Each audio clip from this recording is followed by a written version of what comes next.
probably have a favorite album. That desert island record you just can't imagine life without. The one tied to life-defining moments. That collection of songs that inspired you. The music that changed you. These are the stories of those albums. These are revolutions.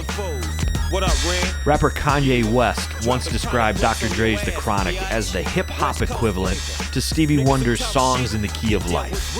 Dre's 1992 debut is a stark, eclectic record that established West Coast hip-hop as a mainstream musical force.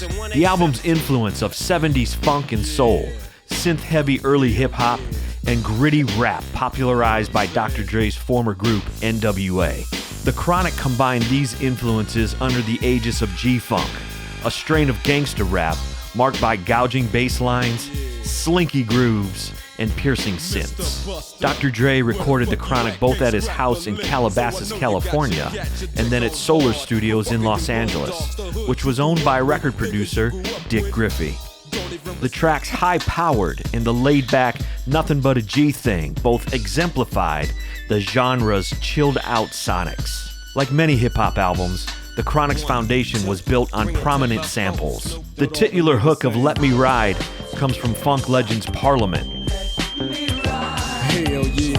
And lyrical gangbang samples the drum cadence from Led Zeppelin's When the Levee Breaks. Dr. Dre also tapped into current events for audio samples, including snippets from the TV show Perry Mason. But I want to ask you one question. If I had some nuts hanging on the wall, what would I have, honey? And a documentary chronicling the turbulent LA riots that followed Rodney King's high-profile assault.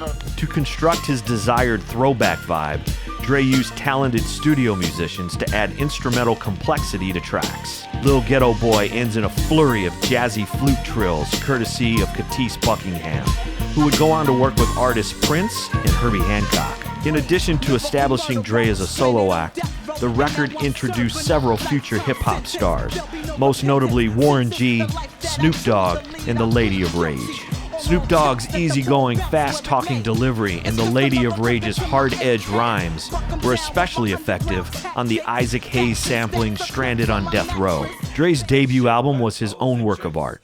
He meticulously spliced the record together by hand in the studio so that each song flows seamlessly into the next. The Chronic's depictions of Southern California's darker side and its references to violence, drugs, and pointed digs at rivals, including former NWA bandmates, were uncompromising but struck a nerve.